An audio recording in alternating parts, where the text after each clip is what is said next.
stand against the death that has come for them. The idea of doing anything that was 45-minute non-stop battle to me was terrifying, because battle fatigue. We couldn't just have a battle. We had to follow the characters through the story. Anyone will tell you that was the hardest episode of TV anyone in this show has done. We had 11 weeks of night shooting. That was quite a feat for any crew to go through, because you literally become vampires. I mean, we must have broken records in some way, even just broken, like, human working records. I said to my guys, you know, you might not want to do it again, but you won't regret doing it the first time. It's a real testament to the entire Belfast crew, who gave us something that no amount of money could ever buy.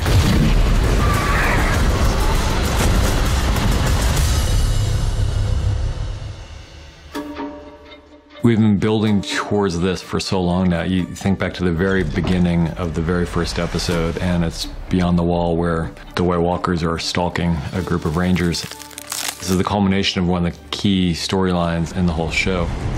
We sat in the writer's room with a massive diagram of Winterfell. It was like a football locker room. We had a white marker, and we went through saying, foes here, foes move there, what defense would you have here? And we kind of just worked out the strategy. We need to break up where we're shooting and what it looks like, so that we feel marked differences between the different locations, even though it's all essentially happening in Winterfell.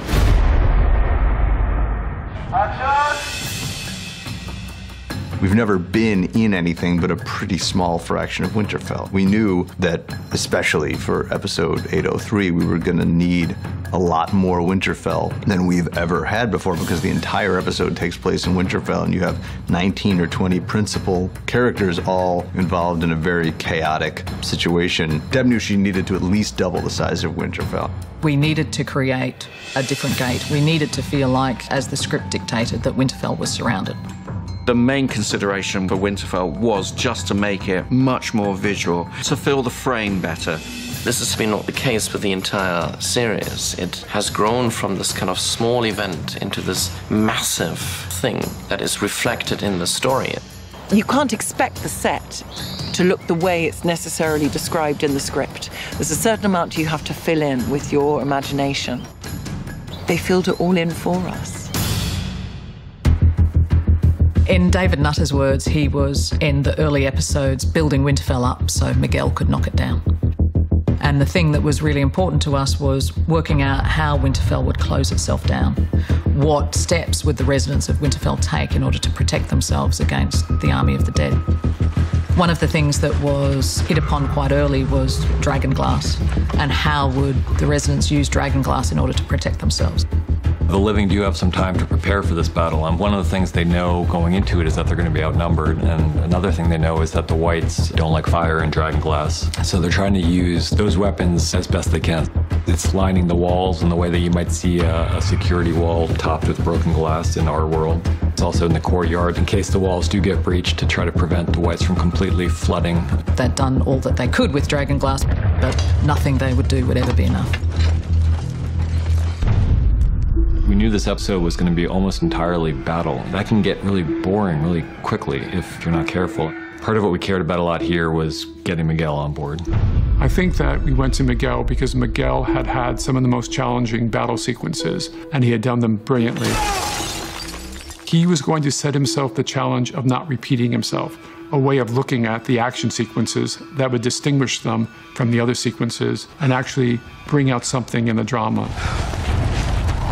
One of the ways we could keep this being interesting is not make it a battle per se. The way that you would normally imagine a battle. It usually has a beginning, a middle, and an ending. We know we need that. But what we also were trying to do was to give each act a genre. It's kind of a cross between action set pieces and horror movie. Fairly early on, I had a good idea of what I wanted it to be, because obviously the tricky thing with Act 3 is it's all at night time. And we kind of developed the idea of, you know, playing a lot in darkness, seeing less and hearing and feeling more than necessarily seeing it. And this is just my own personal feeling. I didn't find the Whites scary anymore. They're the monster, so in a way you need them to be scary, and we need them to not just be zombies, and we need them to feel like they're something other. From that emerged this idea, firstly, of What if we don't see them until they actually are right in front of us?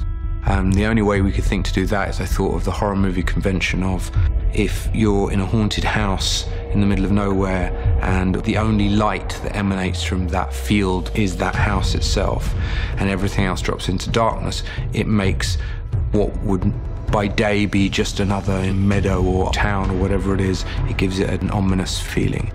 Having a steep drop off into darkness where we would not be able to see the scale of the army that was coming in to attack us emerged out of that. I think it's the first 20 minutes.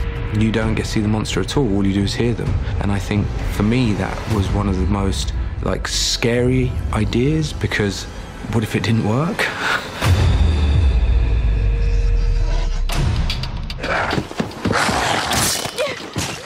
Shooting at night hides a multitude of sins in terms of a battle.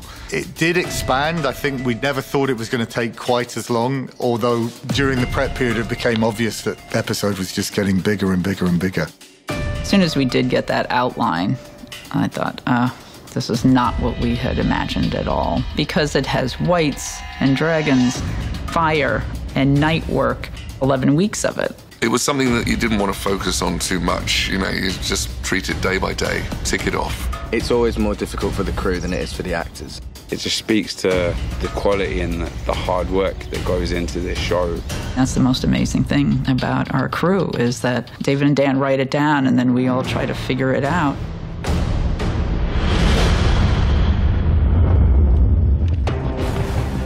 The scene that I've seen it many, many times, but as we get more finished shots, it really gives me a tingle, is when the Dothraki and Jorah first charge into the darkness and the big trebuchets are firing. From a set deck perspective, we were involved with the catapults and trebuchets with armory. So Tommy provided a couple of practical trebuchets, and then we had 3 or 4 made that were background ones. The trebuchet is a very, very large centrifugal throwing arms. I like to build everything that is practical and we can actually get the projectile to fire. We went about maybe 30 meters, which is a good distance. Not in the historical reference, it'll be a waste of time, that wouldn't get you very far. But the fact that it still throw the projectile, it would still do all the action and everything could be done in camera. Once it left the trebuchet, then obviously visual effects will take over. The more real stuff you can have in the frame, and the less you have to lean on your facilities or your visual effects houses to give you digital things or CG elements, CG flame, CG mist, CG smoke, the better off you are.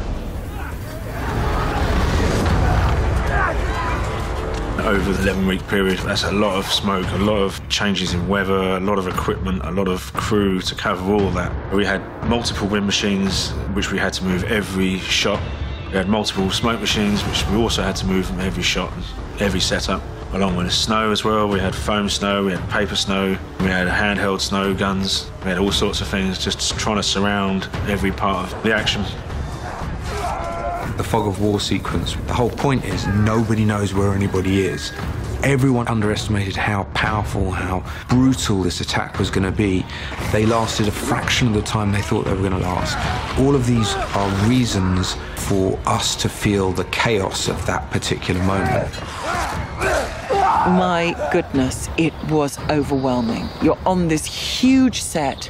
It's filled with smoke. It feels like maybe 1,000 people on the set with extras, crew, and cast. Death and horror coming from places you never imagined. Every time you think, oh, now there's a little break, and you realize, no, there's no break. It's just a crazy onslaught.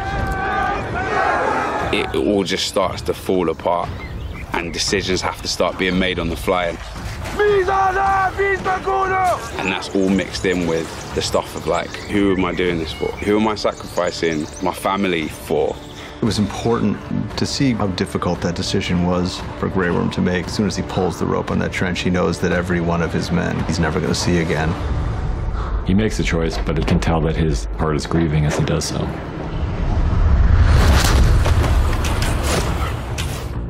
To read the word trench on the page doesn't sound like anything, but it took such a lot of work to try and resolve it to a point that it was a convincing method of defence. Originally, it was planned at 50 feet outside the Winterfell main gate. I think it ended up more like 80 feet. And that was a big job between art department and special effects, so it was us and Sam's team.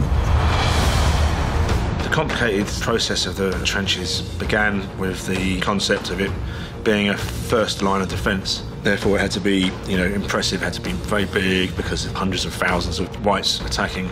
We can't have real logs in there because it's burning pretty much every night for 6 weeks. It has to be a steel thing, come up with a technique for igniting all these troughs, and so you have a nice wave of fire igniters. We put 5 different cameras on it because we knew we were only going to be able to do this a couple of times just because of the nature of it. And we'd figured out where all those 5 different cameras would need to be, and the special effects team did a great job of sort of getting that thing to light up. We'd synced a camera move to exactly the speed of how it was going to light up, and it worked really well.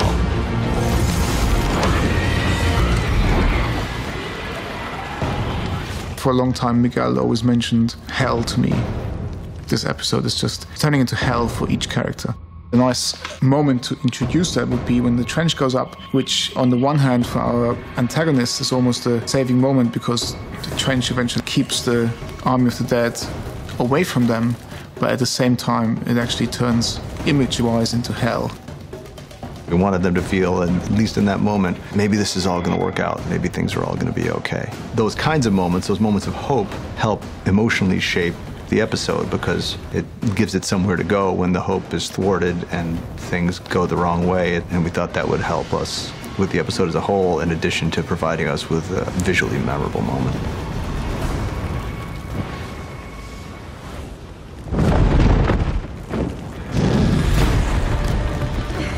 For the actual battle itself, Dani's impatient to get in there. She's like gunning for a fight. She's ready to take this guy down. She's a fierce warrior, although you don't really see a lot of hand-to-hand combat with her. And she knows how to fight to the death, especially at this point. There's a lot of anger. She's got all of that in her to put into this fight. So it's not just the matter at hand, but I think because of everything on an emotional level that's gone on, she's able to go into her cold-blooded side.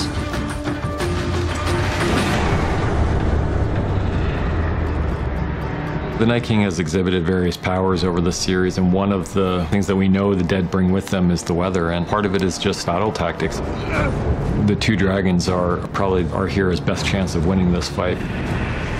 So it's very much a conscious choice by the Night King to neuter his opponent's greatest weapon. Dragon fighting was one of the most exciting things that we had on the table, and it was also one of the most difficult things that we had on the table. It was a definite group effort. When you're creating something that hasn't been seen before, like 3 dragons having a fight in midair, it takes a lot of imagination. It takes looking at whatever reference you can possibly call up. What do birds of prey look like when they're going at it against one another? It's sort of an aerial dragon dogfight. So originally the whole thing was just in this storm, and then, we came up with the idea of let's get them up out of the storm, above the clouds. The VFX boys, first of all, are brilliant. That buck is amazing. First time you go on it, you're like, this is awesome. Very hard to stay concentrated because you go in, you do like 10 minutes of a move, and then you go back to your trailer for like 45 minutes. And that's not, that sounds like an ideal day, but it's not actually what you want to be doing. You want, in some ways, as an actor, to be like the coalface, just sort of staying there, staying in the moment. Otherwise, your energy goes. So I found it really tough. Whenever we have a shot where the dragons need to breathe fire, we want to simulate as best as possible the light effect from that fire and how it interacts with the characters and the actors in that scene and the environment. Where the dragon fire is going is moving, so we're trying to create the effect of the light moving from one place to another. That just really helps sell the believability of all that dragon fire. We had the big flamethrower on the spider cam on stage that was shooting 40 feet of fire as fast as we could do it. We had a robot arm that moves as fast as you want. So for Assyrian, when he's blasting John, he's so damaged by this point, so he's leaking fire.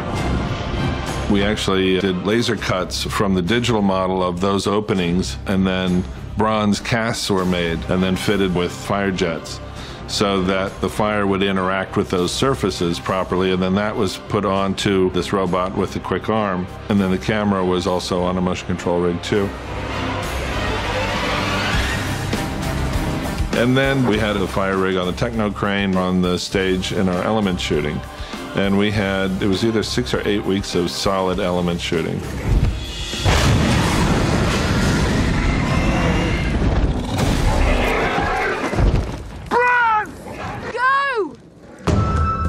One of the most challenging shots in episode 3 is when the direction of battle is switching and Jon Snow goes back to the castle, and Miguel saw it as a one-er. We actually shot it in a series of shots which will be cut together in the end, but one of the biggest ones was when we travel through the courtyard extensively.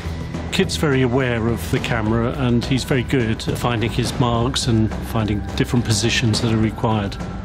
I had to always keep track of where I was in the fight, who I was following, what I was doing. It felt much more complicated than the battles. We needed Jon to make his way through a courtyard and bear witness to all of the characters that we know and we care about, that he knows and he cares about, dying, essentially being overwhelmed, and for him to have to stay on track, to know that the reason he's there is to get the Night King and that humanity depends on that choice.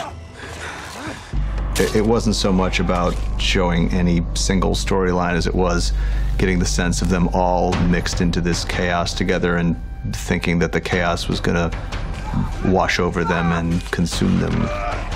It's physically challenging, it's physically demanding. I mean, we were shooting a scene that, I probably never looked cooler in my entire life. I was stood upon a pile of bodies, fending off whites. And the funny thing was that we said to the stunt guys, and we were like about 15 of them attacking me at the same time, and they said, if you manage to get me down, take me down. I had to fight for real. And it was extremely intense and extremely exhausting. I saw some of the footage and I think it looks real because it is real.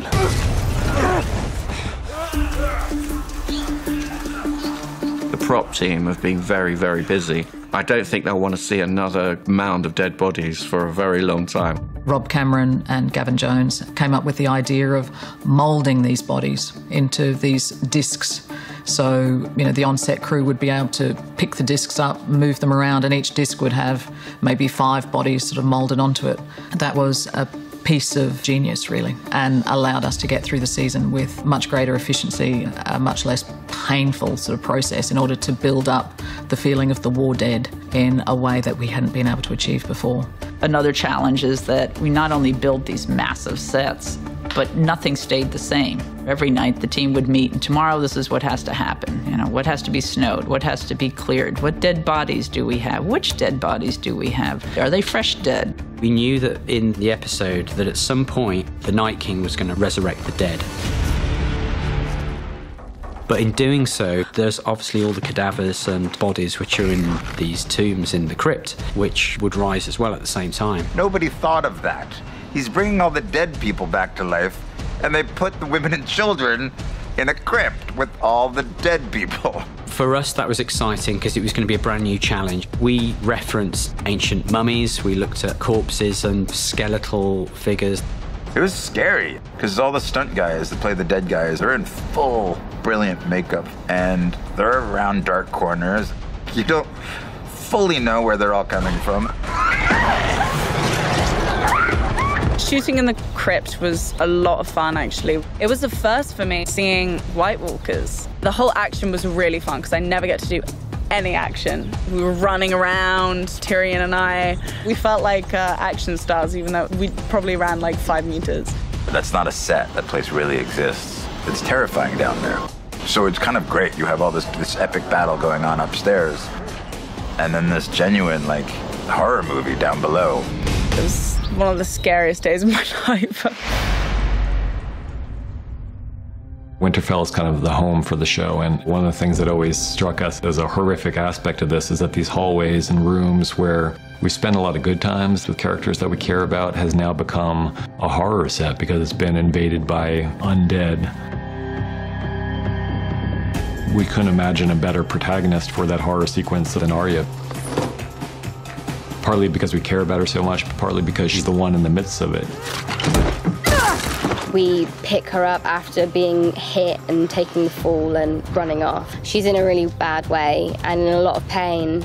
And I guess what I was trying to play was like trying to play the drive to keep on and keep pushing on and keep going, but also this insane fear of like, what have I got myself into? What am I doing? So the library in Winterfell was something that I was very excited about designing. That was heavily influenced by the director Miguel Sapochnik, who wanted to have a, two-tiered room where the whites could look down. He really wanted to be creating almost like a horror movie in there as well, to be able to build the suspense, to be able to go inside from shadow to light, and to be able to pace her around that room. I took Maisie in there, and we were going to have 9 whites or something in there, and I gave them all a path, and then I told her she had to make her way through it without being seen. And we figured out this whole choreographed piece where everything was a near miss. Usually every time that I've been running as Arya, I've been very focused and like head down, like running as fast as I can. And for this one, it was more of a like desperate scramble through the corridors and not being able to think clearly enough to make a plan until she's saved by Beric.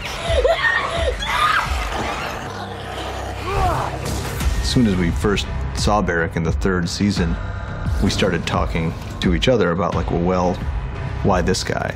And it was always important for us that Beric have a reason and that reason be fulfilled before he dies. When Beric tries to let Arya get away, he's trying to hold himself up, but he's also trying to stop the whites getting to her. And when I saw that, I really had a lump in my throat. I was just kind of proud of the character for being so brave. Realizing that they are sacrificing themselves for her, and realizing that she is here for a reason, and Beric clearly knows that. It's not until she sees Melisandre and business mode comes back again, and she realizes that this is what she has to do and this is what she was meant to do. What do we say to the god of death? Not today. One of the great things about having this many people you care about in an episode and in a sequence together is that sleight of hand becomes a little bit easier, I hope, where you can pull people's attention and focus to people that they care about a lot, like Jon and like Dany, Theon and Bran, not to mention Tyrion and Sansa and the Crypt. So hopefully you have so many places that your attention's pulled, you forget about the fact that Arya Stark ran out of that castle with the battle drums playing. As was discussed in episode 2, the battle plan is to lure the Night King out, and so that means that Bran is the bait, and he's in the very center of Winterfell and the Godswood. The reason the Godswood was chosen is because it's such an iconic location, but it's also the weirwood tree has long been a source of power for Bran in particular.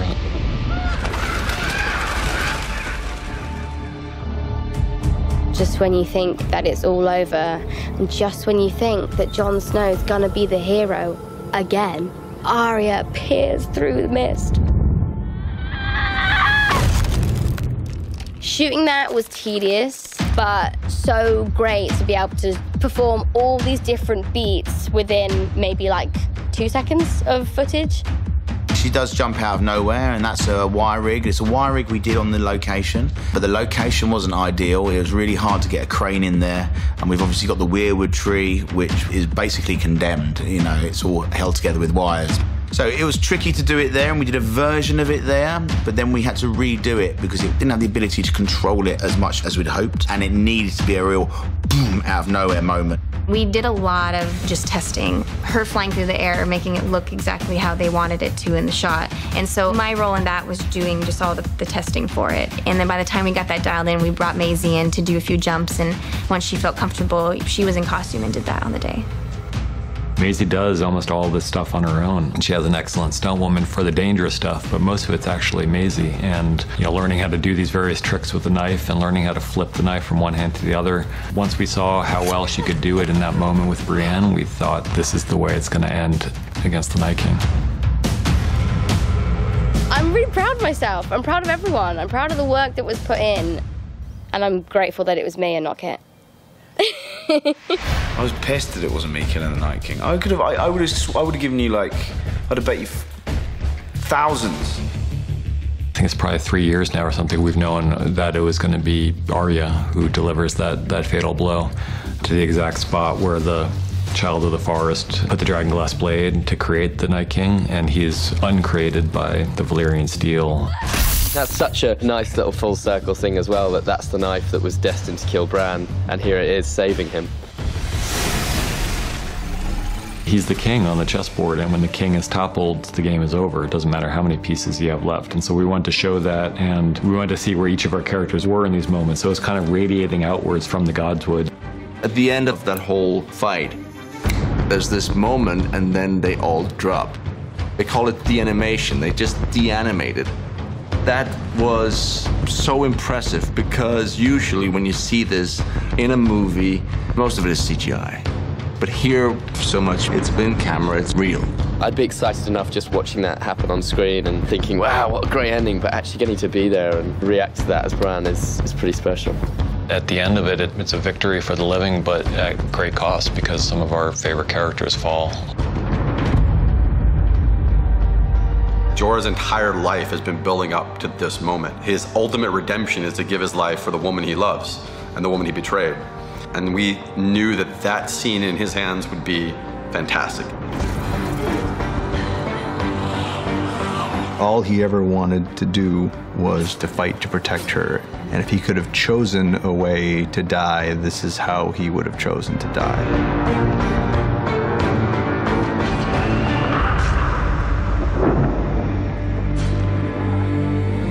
My favorite scene to shoot was my demise. When I read it, I just thought, yeah, of course, of course. Holding him for the first time, she finally sees what she has closed her eyes to this whole time. And it's too late.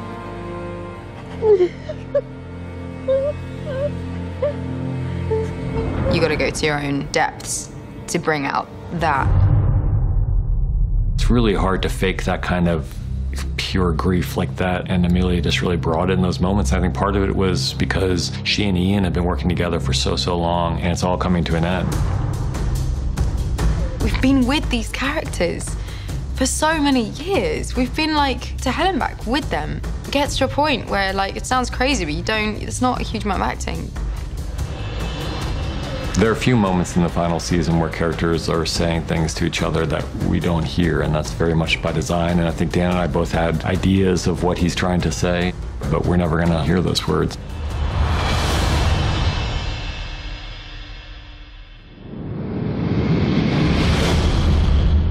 We knew that episode 3 was pretty much an episode-long battle sequence. And we certainly felt exhausted by the time we were done, but that was sort of the idea of the entire episode, that you're in it with these people and you're in an impossible situation with these people. And by the end, you should feel some small fraction of the exhaustion that they feel after having endured this experience. By the end, for Grey Worm, and I think for a lot of the characters, it's just exhaustion on a different level. I loved every second of that.